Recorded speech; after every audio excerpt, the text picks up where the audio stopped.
the speaker, but welcome to all of those who are online. I'm Brendan Morioka, I'm the Dean for the College of Engineering, and just wanted to welcome you all to the Ken and Donna Hayashida Leadership Seminar Series we hold every month during the semesters. So very much appreciate your attendance and listening to our vast variety of leaders from amongst our community and sharing their journeys, their thoughts on leadership, especially giving our students and our engineering partners, both within academia and also within our industry, slightly different perspective on things, not just the academics and what our students learn in school and the research that they do with our faculty, but some of the other aspects on a personal journey, right? Some of the challenges that they may or may not have to face throughout their careers. That's only going to make them better people, better engineers. So very much appreciate all of our speakers, but also again appreciate our sponsors, Ken and Donna Hayashida. So with that, our speaker today, Ian Kitajima, I'm going to let Adam or Ellie introduce him, but I've known Ian for maybe 20 years now. We're younger, had hair. Had hair. Oh, mine was darker. He had hair. So very much appreciate Ian joining us, because even though he's not an engineer, his influence and his impact on the engineering community has just been tremendous over the last couple of decades. So turn it over to Adam. So hey everyone, my name is Adam. With me today is Ellie. So we'd like to welcome everyone to the last leadership seminar of the series, of the semester, presented by the Hayashida family. Sorry, can you? Yeah. Sorry. So yeah, we'd like to welcome everyone, and we'll have Ellie introduce our speaker today, Kitajima. Yeah, so Ian is the co-founder of the Design Thinking Hawaii movement that started in 2009, the Altino and DOE Computer Science movement in 2017, and the Aloha AI Network in 2019. He has recently been named president of the Pacific International Center for High Technology Research, which was founded in 1983 to facilitate US-Japan joint research programs. So Victor's history has included the launch of the Hawaii Technology Development Venture, one of the country's first dual-use defense incubators, which later spawned and spun off Elementor Accelerator, a globally recognized clean energy incubator. So Mr. Kitajima is the former director of corporate development and is best known as a technology Sherpa at OceanIT, a mine-to-market innovation lab of 160 scientists, engineers, technologists, designers, and dreamers conducting advanced technology development research for government and private clients worldwide. He opened the South Korean market, co-founded 3 venture-backed OceanIT startups, Quantum Medical, NanoPoint, and Ibis Networks, raised millions in defense and government research funding, and recruited the talent to lead OceanIT into new areas such as nanotechnology, clean energy, artificial intelligence, and advanced sensor development. Prior to joining OceanIT in 2001, he played senior leadership roles in companies focused on wireless warehouse management systems in Los Angeles, global toy marketing, and virtual communities for mobile phones in Helsinki, Finland. Recognitions have included Corporate Entrepreneur of the Year in 2017 and Social Impact Enterprise of the Year in 2018 by the Hawaii Venture Capital Association, 20 People to Watch for the Next 20 Years by Hawaii Business Magazine in 2015, and as an honoree by several community organizations. He brings an innovation mindset to several boards, including PBS Hawaii, the Public Schools of Hawaii Foundation, and the Workforce Development Council. He is a proud public school graduate of Castle High School, Windward Community College, and the University of Hawaii in Manoa. Now we'll have Ian begin with any opening remarks. Thank you, Ellie. Aloha mai kako. Thank you for the great opportunity, Dean Morioka and Ken folks. I didn't realize this was sponsored by Ken, so this is right. Thanks, Ken. I've worked with Ken folks before. Yeah, so thanks for this great opportunity to just share about, I guess, the things I've learned over the several years. It's kind of amazing how quickly time goes by. When I look at Adam and Ellie, and I think, wow, they're just beginning their journeys. they're like in the first third of their life. I'm kind of like in the last third of mine. So I hope to be around for a while. More, but time will go by fast. And so I think part of, maybe part of today was to share kind of the journey I've been through, and then hopefully some lessons will come out of that. So I grew up here in Hawaii. My family's from the Big Island. My grandfather, of all things, was a Buddhist minister. So many of us came over, right? Families came over to work on the plantation. So my grandfather, now I look like a Buddhist minister. So my grandfather was a minister. He came here to work on the plantations and work with the folks here. But I grew up here on Oahu. But I think many of the values that I have came from that kind of time period where I think Auntie Pua, she said it really well. She said, we didn't have plenty, but we had enough. And so I kind of grew up in Kaneohe. My parents did not go to college. So I was the first in my family with my sister to go to college. And I was a really bad student. These guys I know are probably really good students. I was a very bad student. And I think part of it was really not very engaging. School wasn't very engaging for me when I was in high school. And so I spent more time surfing and doing other things. I had different priorities, I tell people. My priority was enjoying high school in a different way. But as soon as I graduated, I kind of realized I really need to my dad, hear my dad's voice, and you need to buckle down. And so that started me thinking about what I was going to do with the rest of it. And it was a journey because it was really, when I went to Windward Community College because I was such a bad student, I really had to start at Windward. And it was such a great school because they gave so much attention to students. In fact, I want to say Windward was more rigorous than when I came to Manoa. So Windward Community College really prepared me for what was to come here at Manoa. That process, eventually I came to the business school here and was fortunate to do well in school. I really studied hard. I want to say the first week at Windward, I studied in that first week more than I had studied all of high school. And part of it, I think, again, the motivation was there that I didn't have when I was in high school. But as soon as I could, I kind of ran away from home. I was just sharing with somebody that I ran away from home 3 times when I finished school. And I think part of my mindset back then was I wanted to test myself. I wanted to see what I was made of. And I felt like going away was a way to test myself. And so I was fortunate to kind of start a business and do a bunch of things in Southern California. And eventually, what was interesting was, for me, was I actually started an auditing business in Hawkins. I didn't have an auditing background. My major was international business and marketing, but I had a good mentor. And I think part of the story of my life has been really good mentors. Somebody who had, 20, 30 years older than I was, that actually gave me guidance, taught me things, but gave me opportunities to explore and see things I just never would have had. And so as I was able to do this auditing business, it was interesting because I would visit like 3 to 4 businesses every day in Southern California. So it gave me an opportunity to see things I just wanted to have seen. And I could ask any question I wanted because I was the auditor. So I learned a lot about how people ran their businesses. But eventually came back home to Hawaii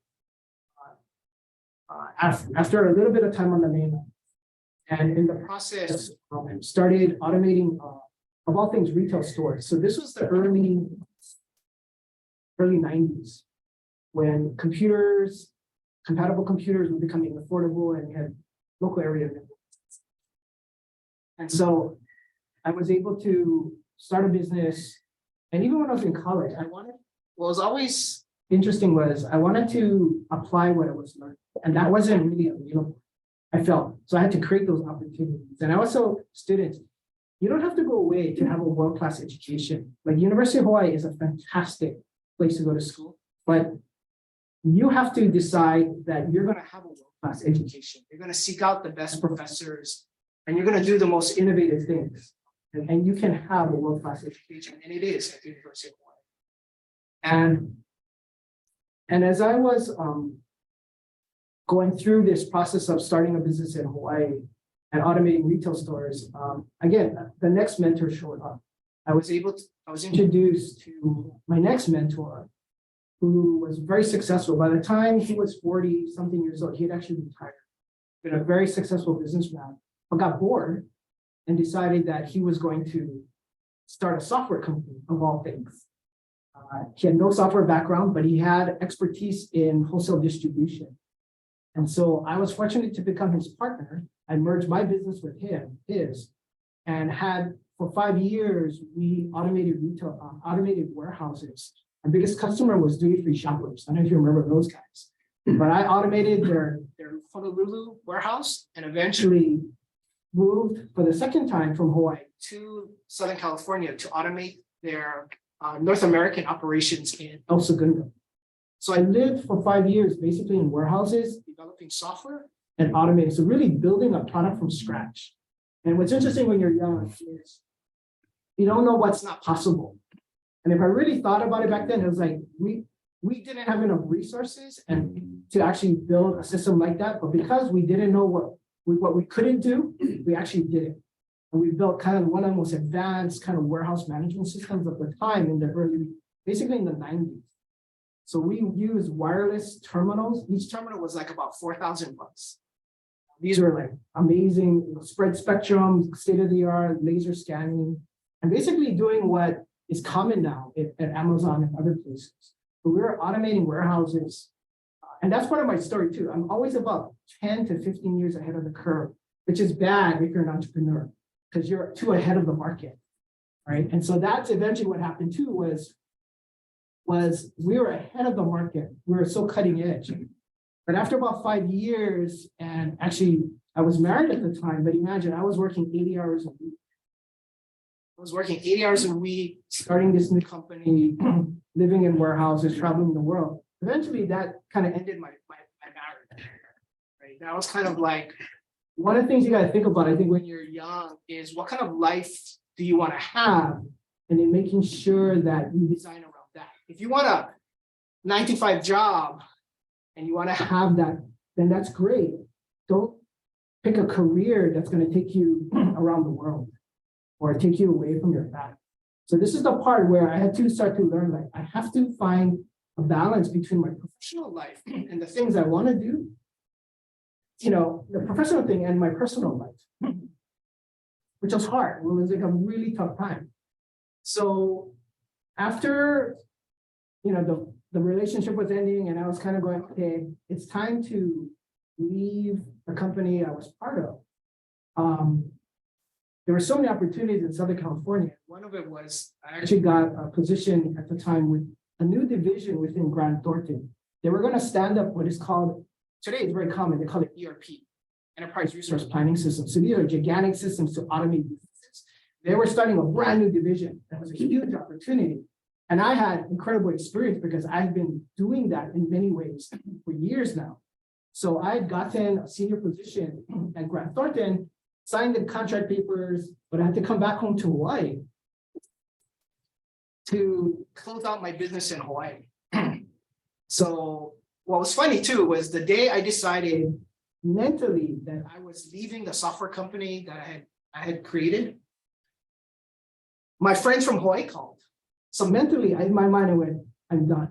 Sitting at my desk in my office going, it's time to do something new. And that night, one of my best friends and his 2 lieutenants called me from Hawaii and says, Ian, our toy business in Hawaii is taking off. And we thought all the people we want, and we want you to come work with us. And it's going crazy. We need you. We want you to come back home to Hawaii.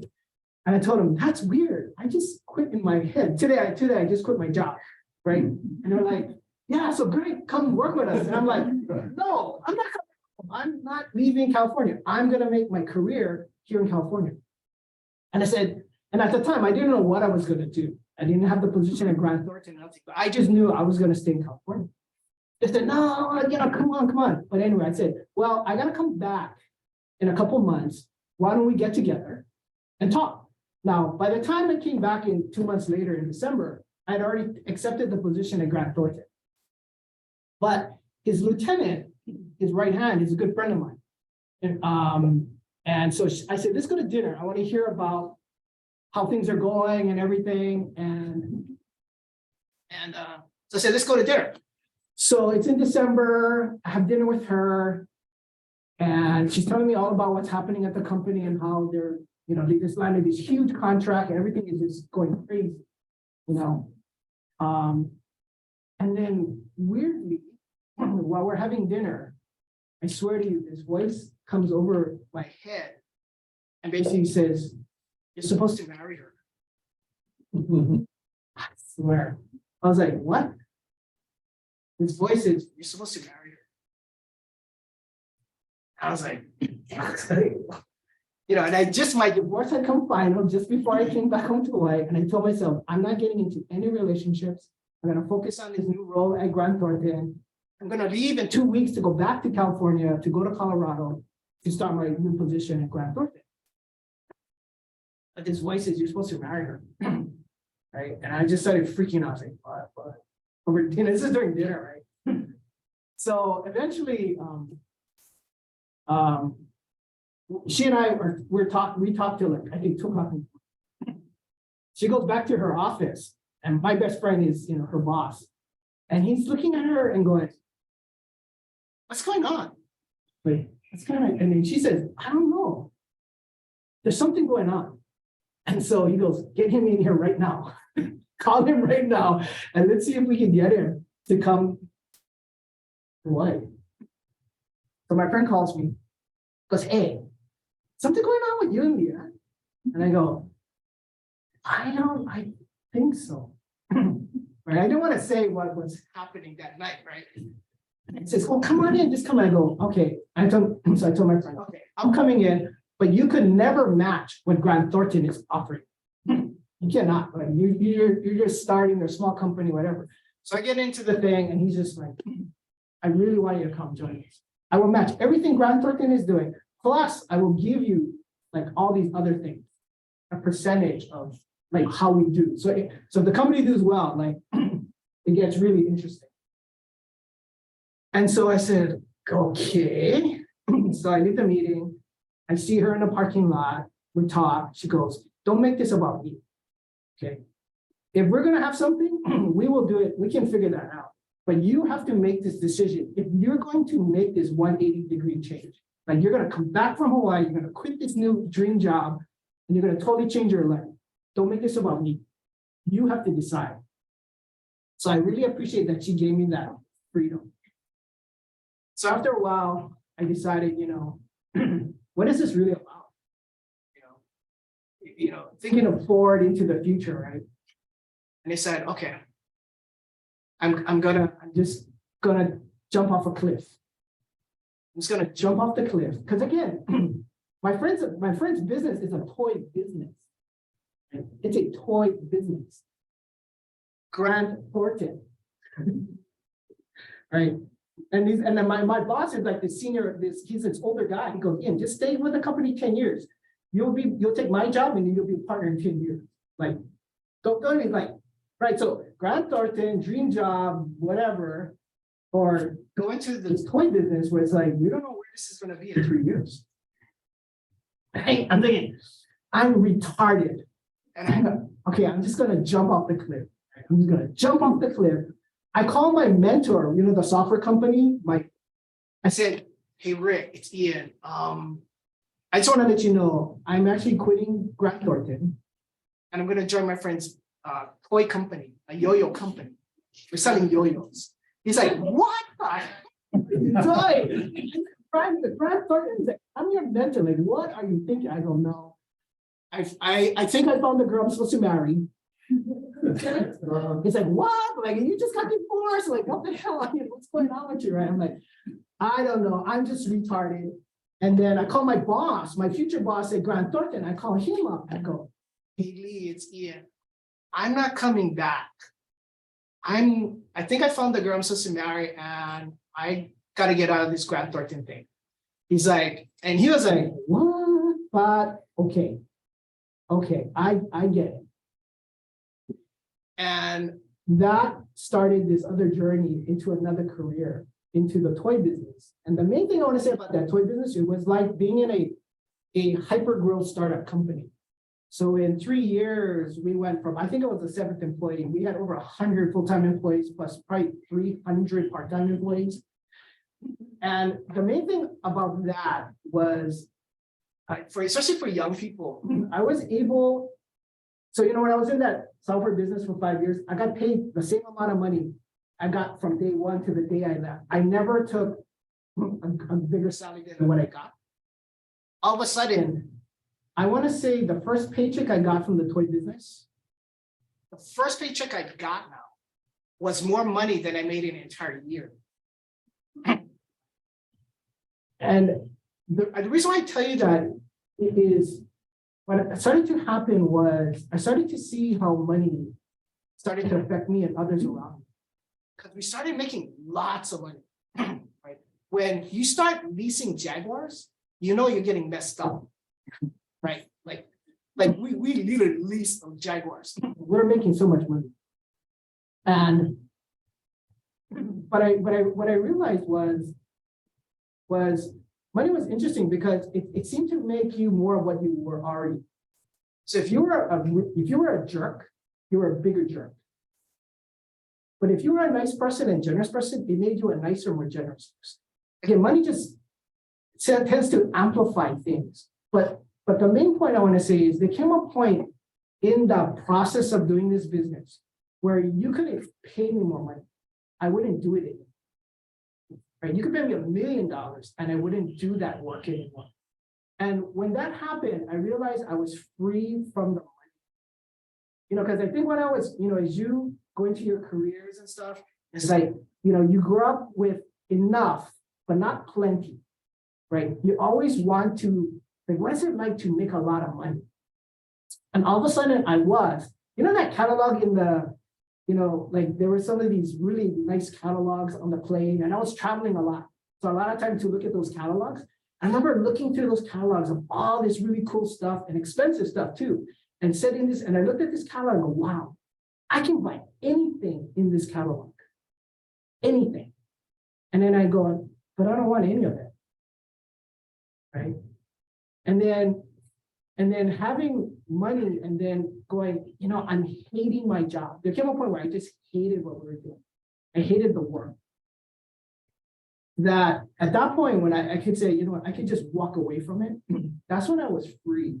And I realized, okay, I'm no longer doing anything for money. That I'm doing things for the right reason. And part of it was over the last 20 years working at Oceanet, which was an incredible journey and opportunity, was to see how we can make a difference, truly make a difference. The toys, we made great difference. I mean, we created a worldwide phenomenon. I used to be at airports around the world and see kids playing with yo-yos, and that was what we did. We put smiles on kids' faces. That's what we did. And it was a great thing we did, I feel. Similarly, that became a big part of what we were doing at Oceanet as well, is the kind of difference we could make in the communities that we're part of. So anyway, as the toy business kind of, I started to step away from that, learn many lessons from that. I started to wanting to combine the tech background that I had and the software background with this new phenomenon called the internet, right? I don't know if some of you remember, I remember being in 95, looking, because I was at, my software company, and one of our software developers was looking at his screen in 95, and I was like, what is this? He goes, oh, this is what's called a web browser. And I'm looking at the World Wide Web. I used to call it the World Wide Web, www. And he goes, what is this? He goes, this is the internet. I go, and what is this thing? And then what is this thing on your screen? He goes, oh, this is a website called Yahoo. I was like, wow, this was the beginning of the internet. in 95 in many ways. And so I wanted to combine that, what I'd seen in the tech field and in the toy business that I had, and actually start a company to develop internet, I call it internet pocket toys. Like, how do we create hardware that could interface with the internet for toys? And in the process, eventually connected to a company in Helsinki, Finland, that was doing something similar, but on mobile phones. So they were a software company developing virtual communities on mobile phones back in 2000.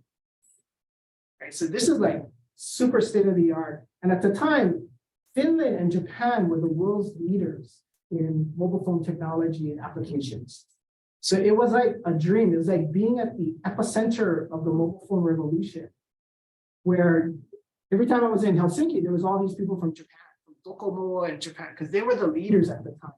And actually, what was interesting, when I was at a big conference with 500 Finnish startups, my CTO looked over at me and goes, "Ian, you're like the poster child of the mobile industry." I go, "What?" He goes, "You're Japanese, you're an American, and you're in Finland."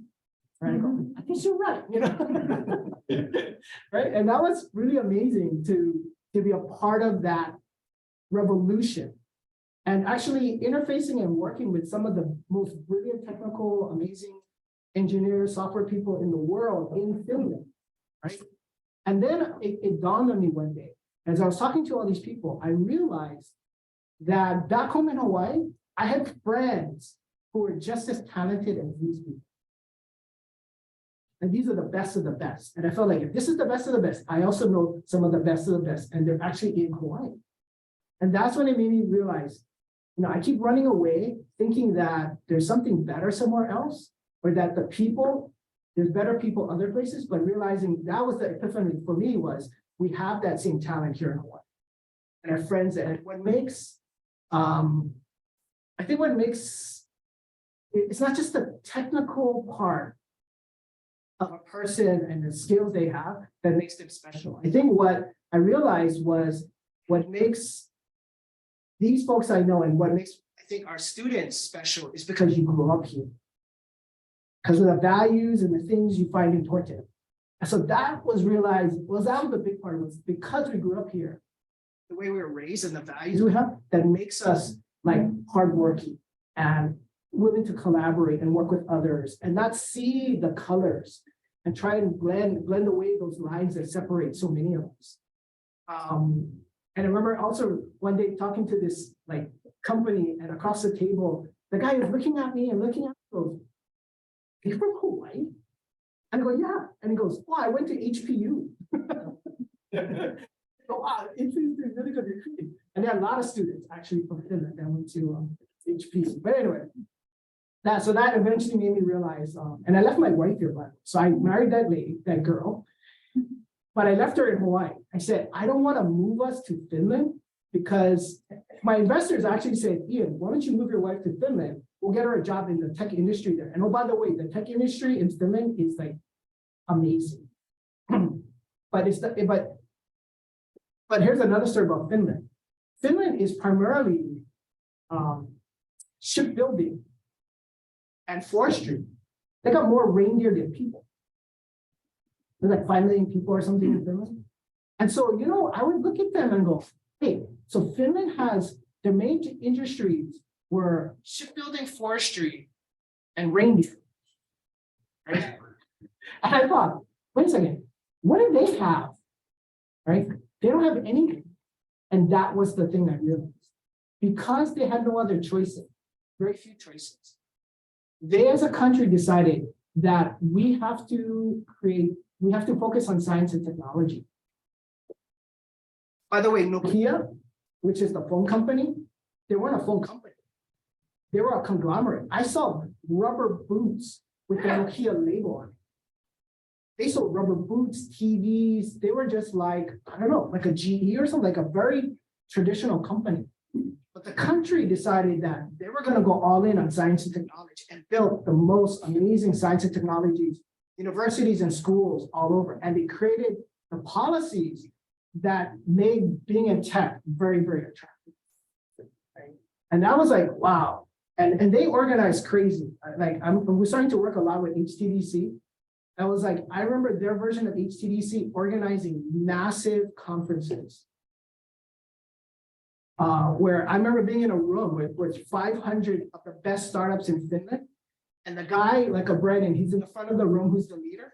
And he's kind of basically going, it's Finland against the rest of the world. So you guys better get it. We better keep raising up our game. And basically they would then bring in investors and people from all over Europe to come and meet with their 500 or 1,000 startups in Finland. And it was like amazing. It's like, it's going to be hard to beat that because they're so together, right? And I was so amazed at the time, but eventually, saying, you know what, I got to come home to Hawaii because I left my wife here. I would go for 3 weeks, come home for a week. I did that for like a year. And I said, I just can't keep doing this. I'm going to be divorced again if I keep doing this. So eventually came back and I joined Oceanet. And I've been there for pretty much 21 and a half years until the end of last year. And that was a phenomenal journey to work in science and technology and do the most crazy stuff and start the most crazy things in the process of that. And then, working with Brendan and others, to try and build an industry here in Hawaii. I want to say the last 12 years have been very much focused on interfacing between business and industry, but as well as all the innovation and technology pieces, which is I want to say there's always these 4 elements. Now in my mind, as I look at anything I do in the future, I always look at it from a business standpoint. How do I do something that's sustainable? And business is interesting because it's a reality check. If people don't want what you have, then that tells you a lot. The second one was always around innovation and technology. What is the great thing that's coming over the horizon that we need to be aware of, and we need to start to look at how do we take charge of it, like AI, versus let it surprise us. The third element is education. It's like, how do we expose our young people and our teachers, especially our teachers, to these innovations that are coming so that they can help prepare our students for that. And then the fourth element is the community and culture. How do we make sure that our communities and our culture are actually embracing this and actually we're growing this together? So whenever I look at stuff now, I'm always looking at it with those 4 lenses. And I tell people there's like 4 hydrogen molecules. They don't want to come together. But when you can bring those 4 elements together, it creates magic. It creates something very, very special. And how we actually bring those things together, what makes it come together is actually people. Because those things naturally don't want to come together. But when you bring 4 people from those different sectors who appreciate what's the other 3 things, it creates magic.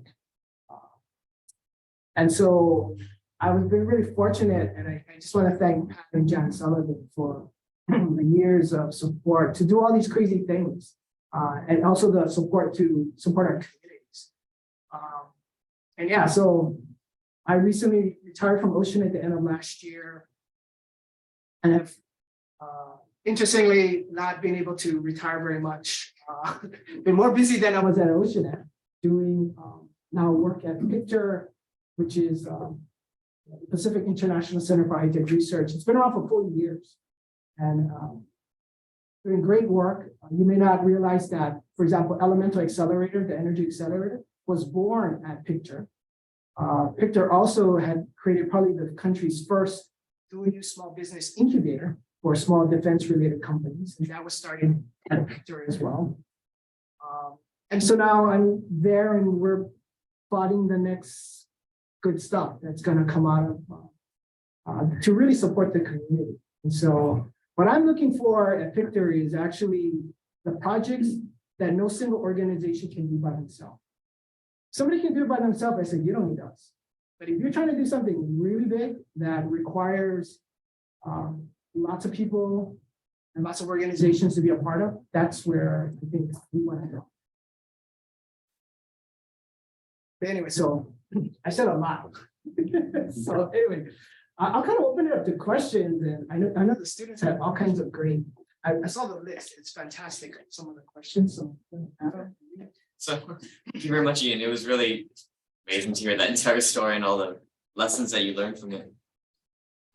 So this next part of the leadership seminar, we're gonna have a Q&A portion. So if any of you have questions, feel free to raise your hand, you can ask me questions. And if you're on Zoom, feel free to ask questions in the chat. And we'll get to them as time permits.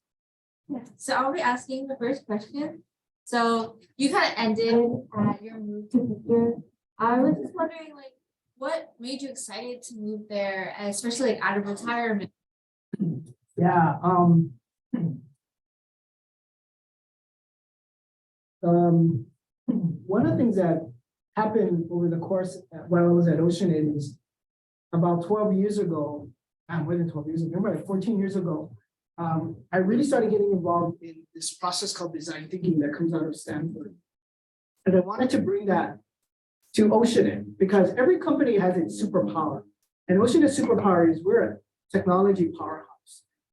But the thing that what happens is if you don't understand how who people are and what the context of their life, the technology may not fit their life. So you can invent the greatest mousetrap that nobody uses because it's too complicated or they don't understand it. So design thinking is this human-centered process. And in the process of doing that and bringing that to OceanAid and to public schools and others in industry,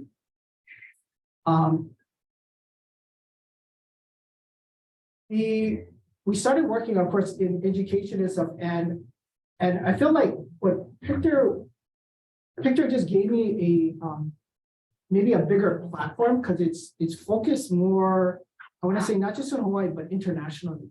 And Picture definitely has very strong relationships into Japan. So I remember when I was, remember that toy business that I mentioned? Our major customer was Bandai Toys. And at the time, Bandai it's probably still the biggest toy company in Japan. So I had done lots and lots of business in Japan. So I felt like, oh, this is a great opportunity to reconnect to the working in Japan. At the same time, Picture never really went into Korea. And I had been working in Korea for the last 10 years now and have relationships there. So I felt like Picture would give me a platform to actually do more going that way, but at the same time, bring things to Hawaii. So I saw Picture as a way to bring like state-of-the-art technologies from other places in the world to our students and teachers. See, you remember those four bubbles? I'm always thinking about not just going that way, but coming this way. Like what kinds of innovations are outside of Hawaii that we can expose our students to so they can be, the commanders and creators using those kinds of things. So yeah, I felt like there was a lot of alignment with the design thinking stuff I was doing and I'm still doing. And Picture's where to go and supported with Brennan and the rest of the board, I feel like there's great opportunities there. So, yeah, only upside opportunity. You should have said you were just excited to work with the board members. Yeah, that too. Didn't realize that you guys were like a big platform for design thinking because I remember like learning about that and like workshops and it was like the whole big new thing. That was really cool. So what school were you at? What school were you at? Waipahu Inter at the time. Okay. Yeah. Waipahu High School was kind of the design thinking school in the state because your principal. So did you go to Waipahu High School? Yeah. Okay, so Kitajima was. The funny thing is, it's kind of like fate. I always feel like there's, like again, going to dinner and talking to this girl who's been a friend, but realizing I'm supposed to marry her. Right? It's like there's these moments of like destiny. And one of them was your principal at the time, Keith Hayashi, was the principal of Waipahu High School. I was at a conference really quick. I was at this conference, this career technical education conference. And that was the first time I actually ever publicly spoke about design thinking. Now, I sat down at this table because I'm one of the people that are going to join this panel. And this guy sits down next to me, your principal. I didn't know who he was. And he goes, hey, hi, I'm Ian. He goes, hey, I'm Keith. And he goes, I'm crashing the party. I didn't RSVP. But he's sitting there with me, right? I'm talking to him. So I go up on the thing and I talk about design thinking for the first time publicly. Yeah, we're doing this at OceanAid. This is going to be transformative. We want to bring this to everybody at some point. I get off the stage. He comes, I sit down, he goes, I want this. that thing you just talked about, I want this, I want you to bring it to my school. And so ever since then, Hawaii School would send, 20, 30 teachers and students to our annual boot camp. So we just did the 12th annual Design Thinking Hawaii boot camp. Spring break. And now your principal is now the superintendent of schools. Anyway, so. Yeah, no, that's. That's really cool. Yeah, that's great. I'm glad. I'm so glad. I have a question. Yeah. Hi, Dan. Thanks for the talk. That was great. Question about picture in particular and working with specific countries, Japan, Taiwan. Do you see much success in terms of especially technology cooperation with firms in Japan and Taiwan in particular? And what's your vision of what it can take us in the state of Hawaii? Yeah, we're not doing a lot of, especially Japan, we're not doing a lot of tech transfer that way. Most of it is coming this way. I think Japan by its, 20, more than 20 years ago when I was working there, it seemed to be hard to bring things going that way. But in many ways, I think there's a transformation that is continuing to happen in Japan, especially around entrepreneurship and an entrepreneurial culture where really you're talking about a culture of experimentation. And in a culture of experimentation, you have to expect failure. See, but in Japan, what's interesting, if you look at how dominant Japan was, right? And the kind of companies they created like Sony and all these amazing companies, and they were so successful, but then they didn't keep that innovation going. I don't know if people realize that, semiconductors kind of started in the US, but Japan became a leader at one point. They're making like the leading semiconductor equipment, there were all this stuff, but for some reason, they did not keep that innovation going. I want to say at some level, they became really successful, but then maybe they got safe. They started taking they didn't want to take those big bets, right? And so they started to fall behind. A perfect example is one great book I just finished is called Build. It's a book called Build, and it's by this guy named Tony Fadell. Okay, most people don't know who he is, but they know the things he did. He's the guy that brought the iPod to the world, the iPhone to the world, and eventually created Nest, the smart thermostat company, which really created the smart appliance, smart home market, the whole category. This guy is amazing, but the story I want to tell you about it is the iPod at one time, the iPod saved Apple. I didn't realize it. iPod saved Apple. It became 50% of Apple's sales. Now, when Tony started working on the iPhone, they started realizing, whoa, the iPhone and what it can eventually do is going to kill the iPod business. Most companies who are that successful on the iPod, they say, don't introduce this new product because you're going to kill our cash cow, our iPod business. See, but truly, I think innovative companies, they will attack themselves versus wait for somebody to attack them. So guess what? They introduce the iPhone, whatever. But I think that's what happens for a lot of companies, especially when you become successful, is you won't attack yourself anymore. You're starting to protect yourself, defend things versus be on the offensive. Right. And so this is the part where I wonder for Japan, they're trying to come back into the offensive mode, I think. Right. And they're really they made some announcements early this year about really trying to come back and send actually companies from Japan, like startup companies to the US and other places to, again, try and create this culture of experimentation, which is based on you're going to have to fail a little bit, which is hard for Japanese companies. Now, on the flip side, I've been working in Korea for the last 10 years, and I can tell you that after being there for 10 years and working with them, they are massive risk takers. They are super entrepreneurial, and they move faster than anybody.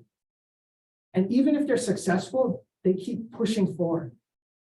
Like, it's amazing. They're so hungry still, even though they become so dominant in many ways, but they're hungry.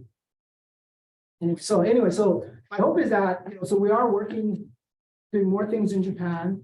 A lot of it is coming this way, and then we're bringing it into the Hawaii market and into the US market. Do you keep any metrics or KPIs for promoting business with countries in Asia? Not yet. I mean, we have a very, like, Pictor's been pretty quiet over the last few years. So I think part of my role now is to kind of think about the future. Kind of take what, Dennis and the team has done for the last decades or so and kind of pick it up to them, go forward. Anyway, so yeah, we eventually, I think we'll start thinking about what those metrics are, which are going to be interesting, right? Because metrics tend to dictate then behavior, what we focus on. But most definitely, I'm really looking at what are the big that we can do together with folks. And so yeah, it's all for me. It's all about partnerships. I think that's going to be so key for Pictor's future. We really got to be a Switzerland of sorts. Nobody should feel threatened by Pictor. People should feel like, hey, we're going to them because they're going to help enable and help us get to where we are. Solve big problems. Especially on climate. Yeah, pretty much. Thank you very much. That is a very inspirational talk, as you always do. I have been a number of other talks. Thanks for always inspiration. My question is that you have been doing great Oceanit for the past 21 years. What triggered you to leave Oceanit? Was it that you left Oceanit, then you decided you want to do picture, or you left Oceanit to do picture? Why? Oh, that's a good question. First, I did not leave Oceanit to do Pictor. I think the pandemic, I don't know, for me it was, even as terrible as it was a good wake-up call. Because just before the pandemic, in 2019, I had a really severe case of vertigo. And I've had it now twice. And by the way, I still have it. I'm still trying to get over this vertigo. So imagine now, it's 2019, I got vertigo. And it always happens because I overwork myself. I had it 10 years prior to that. Right. And so, so basically got this really bad case of vertigo because of the stress. And I started thinking about, wow, Oceanit was almost like my addiction. It was kind of like the thing I'm so passionate about. I loved it so much that I couldn't stop myself. And any addiction eventually will kill you. So I started really thinking about during the pandemic, how to find balance. And because I was working from home for literally 2 years, I would go walking. Like I actually I was about 25 pounds heavier than I am. So I lost a lot of weight because I started to exercise and go walking and managing my stress. And I started realizing I'm at Oceanit for 21 years. I'm not gonna probably live another 21 years if I keep doing what I'm doing. And so that was like a big moment. It's kind of like jumping off a cliff. Because I was like, I'm leaving Oceanit. What am I going to do? Right? It's kind of like I'm leaving Grant Thornton to do this thing. I don't know what I'm doing. Right? But I knew like couldn't keep doing what I was doing.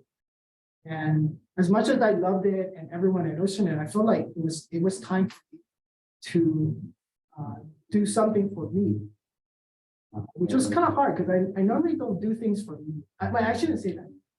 I am selfish in many ways. My wife would say, no, you are selfish. And so, yeah, it was a big part was like, I need to, take care of my health because I want to be around for the next 21 years. And so, and then in the process, the folks at Pictor started talking to me and moved very quickly. It was like, hey, we need to have a succession plan. Dennis has been in fantastic, Dennis is like 20 years older than I am, and he's in fantastic shape. He's brilliant. Like the guy is amazing. I hope to be as fit and as sharp as Dennis is, even now. And it was like, well, we need to think about Pictor and kind of the next evolution of it. So the opportunity came up. And of course, later on, I found out about this hydrogen hub proposal the state is doing. So I think some people think Ian went to Pictor because there's this hydrogen hub proposal that just recently got submitted. And people feel very good about it. They feel like Hawaii may become one of 7 to 10 hydrogen hubs in the United States. That by itself will be transformative at some level. It's like about a $1 billion, $2 billion opportunity for Hawaii. It'll last, it's supposed to go more than 10 years. So I think some people think I left Oceanet to go do that. I didn't even know about it. In fact, I was kind of surprised that we actually were part of it. So if it happens, then Pictor will be the fiscal managers for the hydrogen hub here. So it's a great opportunity for, I think, all of Hawaii and the University of Hawaii. Lots of partners are part of it. So that's a great example of a project that we look forward to being a part of and helping to facilitate. But it's a great question. Thank you. Appreciate it. Questions? So yeah, I have another one. So while you're not an engineer, you've invested a lot of your career to the development of STEM and engineering in high schools, and you even have your design thinking workshops for executives and professionals. Why has this been like very important to you? Yeah, I feel like, people have to say, why do you do design thinking? Why do you bring computer science? Why do you bring AI to education? And I feel like it's really simple. It's because we never had these things when I was growing up. When I was going to Castle High School and stuff, I was telling somebody, I was in a computer science class. We had one computer. It was I don't know if you guys remember, there was a company called Radio Shack. And there's this thing called the TRS-80, and it was nicknamed the Trash 80. It was such a junky computer, but we had one of those for a class of 40 students. And a teacher who really tried, but it's like, how do you do this with 40 kids and one computer? And I feel like, man, it's like, I wish somebody would have done, so the things I do now is because these are things I wish I had. And I wonder, wow, what if I had these opportunities? I had learned design thinking when I was in intermediate school and high school, and I was able to practice this kind of human-centered design process, right? And I was able to do computer science and play with artificial intelligence and do these things and learn these skills and have these experiences, like how my life would be different today.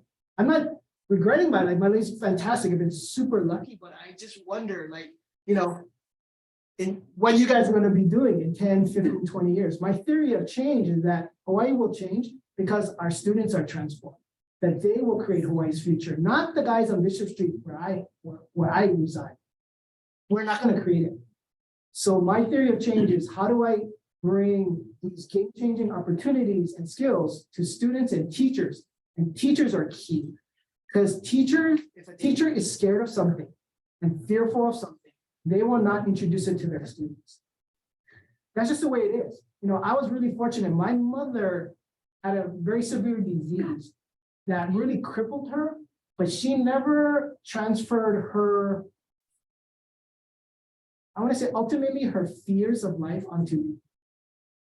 So that's why I was always on adventures. Going to California, no fear. Going to Finland, no fear.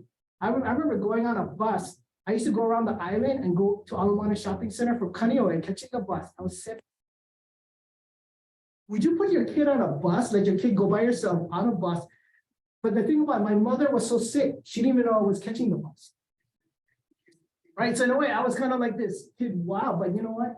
I didn't have the fear of what a parent would have done. But the similar thing happens with teachers too. That's why the teacher is so important, because their confidence actually transfers to their students, right? And that they're capable of these things. And so we always talk about this too.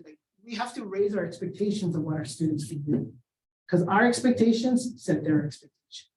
And really, I feel like the transformation from Hawaii, all the things, the good things of Hawaii, embedded in our students, if there are leaders and they're prepared for it and they can create that future, Hawaii will be really good. Otherwise, they're all going to leave. But they have to create the opportunities, I think. Not industry is going to create those opportunities, they are going to create them. But we have to prepare them. and encourage them to be entrepreneurs, to start companies, not just work for companies, but to actually create the next generation of companies. Go work for a company for a while, but then get together with some other really smart young people and create the next companies that will be transformative. And you can be the leader in Hawaii. Look, I would say those guys are smart, but you know what? We have just as smart and talented young people here in Hawaii. It's just, that is what it is. It's true. Go there, go other places, and you'll find. And many of us have maybe worked in other parts of the world, right? Like, that's what's special about Hawaii is because of how we were raised. And we got world-class education here at the College of Engineering. It is world-class, but you have to make it world-class. So I'm so excited about the future for all of us. But that's why a big part of it is I never had these opportunities. So that's why it's so important for us to all bring these opportunities to young people. I would have gone into teaching, by the way, but after 2 summers of teaching summer fun, I realized this is too tough. I came to 12th grade summer fun. I was like, I can't do this. It's like I kind of went the easier route. I went industry. Industry is easy compared to education. Yeah. Thank you. All right, thanks, Ian. Thank you. Aaron and Ellie, as always, for a great job. So thank you, Ian. I always appreciate Ian's enthusiasm and optimism for the future and what Hawaii needs, which is exactly why. So I've been on the Picture board for well over 15 years, and this whole transition from Dennis Teranishi to Ian is exactly what we need at this point in time. You know, we've spent a lot of time in the development of Elemental Accelerator, whom I think a lot of people out there are very familiar because it's such a successful organization at this point. But we built that, we spun it off, and now it's on to the next thing. And so that's kind of where Ian's been tasked to get us to that next big thing. So appreciate Ian being on with Picture, and he started what, 2 months ago? Month ago or so. So happy to have him on board. So this concludes our leadership seminar series for the semester. Our next one is going to be September 1st with Diane Paloma. And for those of you who know her or don't know her, she is the president and CEO of Hawaii Dental Service, but also one of our University of Hawaii Board of Regents. So be a very interesting conversation with her. She has a lot of history and background on her journey as well. So I'm looking forward to having that conversation. And again, always thank you to the Ken and Donna Hayashida Ohana for their support of our leadership seminar series. So have a great weekend. Thank you for joining us. Please enjoy pizza. Oh, I'm sorry. One announcement for those of you who are on campus or want to come to campus. The electrical engineering poster session is at Campus Center Ballroom. So please do go and support our students and our faculty who've spent all semester working on their projects. It's always an awesome thing to see what our students and faculty do. So go and support them. Thank you very much. Have a great weekend. Aloha.